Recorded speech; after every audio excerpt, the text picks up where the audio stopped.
was 7 when we moved into the house on Willow Street. My parents called it a fixer-upper. I called it scary. Under my bed, there was a door, a wooden square painted over so many times. It barely looked like a door at all. My dad said it was a crawl space, just empty space between floors. Nothing to worry about.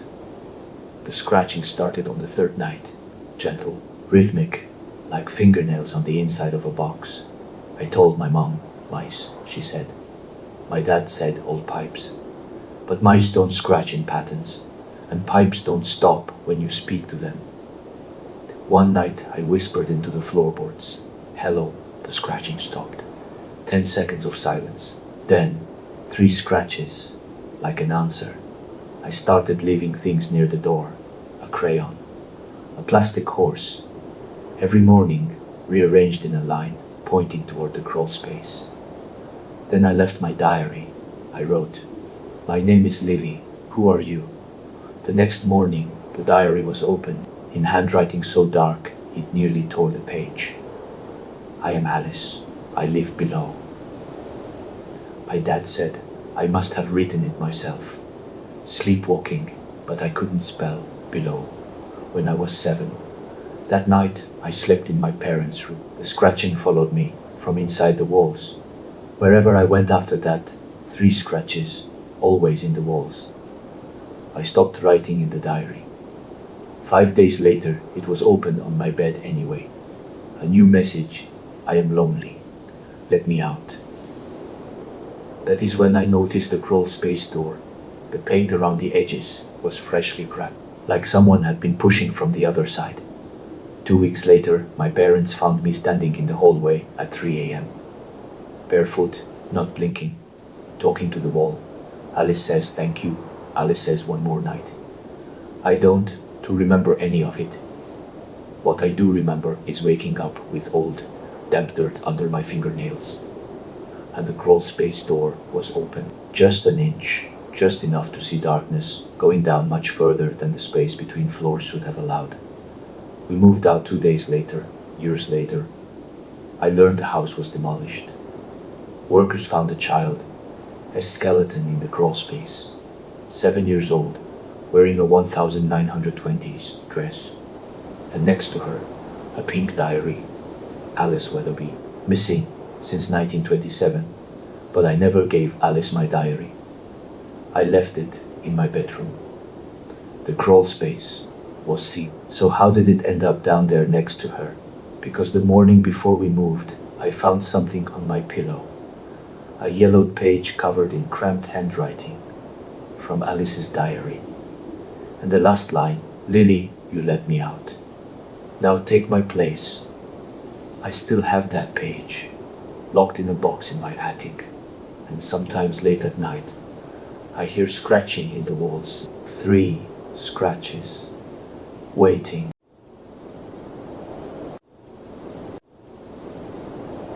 The summer I turned 10, my parents sent me to stay with my grandmother in a house I'd never visited before.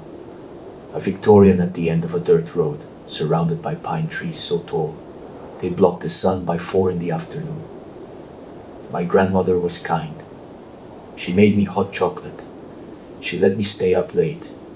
But she had one rule: never open the attic door. She didn't explain why. The way she said it made my stomach feel like cold water had been poured into it. The attic door had 3 deadbolts, shiny and new on the door, that was 100 years old. Why would anyone lock an attic from the outside? On the 3rd night, I asked about the locks. She kept knitting, hands never stopping, to keep the drafts out, she said. But it was July and 80 degrees. Then I noticed the photographs in the hallway. Black and white, silver frames. At first I thought they were family pictures. But the more I looked, none of the children were smiling. They all had the same expression. Not scared, exactly. Just resigned. Like they had already accepted something that was going to happen to them. On the 5th night, I found the key, hidden in her jewelry box, under a velvet lining. 3 brass keys on a single ring. The next morning, while she was in town, I went back. The first lock clicked, the second, the third, The door groaned like something alive, and cold air poured out. Not cool air, cold. The kind of cold that belongs underground. At the top of the stairs, the attic opened into a single room.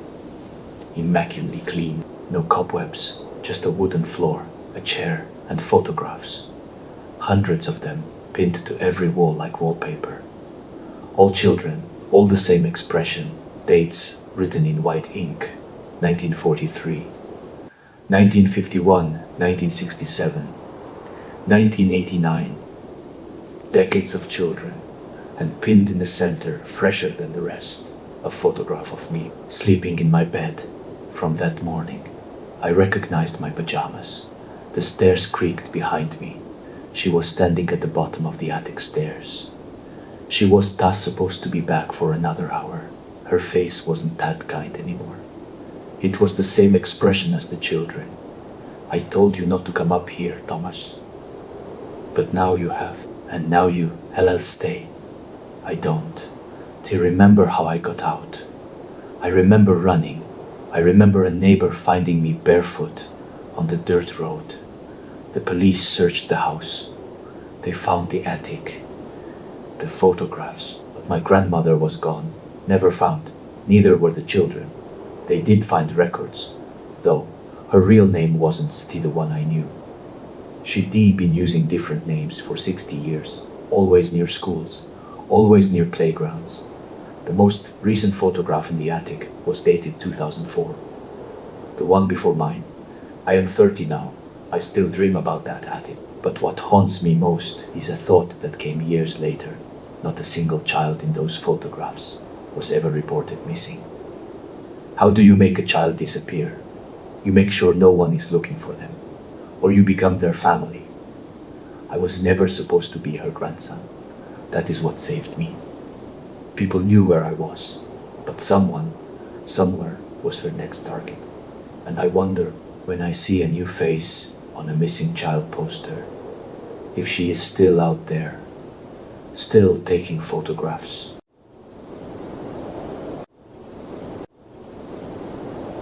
I was 9 when the new family moved in next door. The house at 47 Oak Street had been abandoned for as long as I could remember. A sagging Victorian with boarded windows. Nobody wanted to buy it.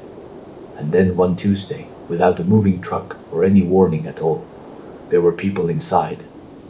My mom said she hadn't seen anyone move in.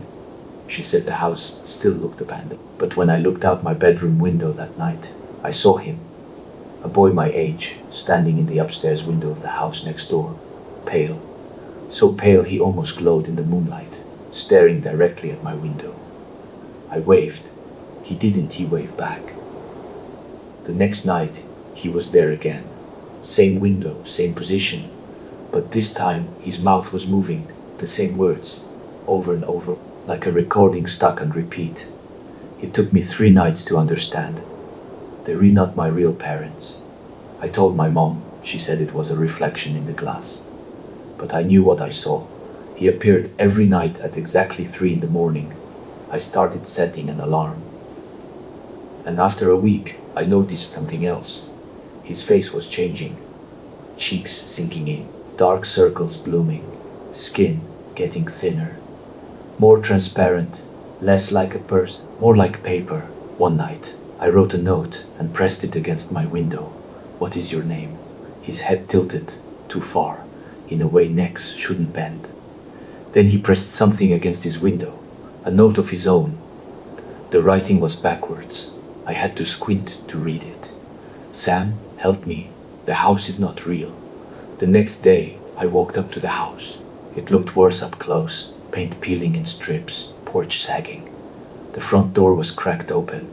I pushed it. The house was empty. Not empty like nobody was home. Empty like the walls were just not there. The door opened into a dark, hollow space that stretched into nothing, like a cardboard box painted to look like a house from the outside. I ran home that night. The boy was in my window, not his window, mine, standing in my bedroom, backlit by the moon. His voice sounded like dry leaves. Thank you for opening my door. He wasn't a boy, he was a photograph. A living photograph of a child who died in that house decades ago. Lured by curiosity, trapped inside walls that weren't real. And now he was free, because someone had opened the door. Someone takes my place now, that is the rule.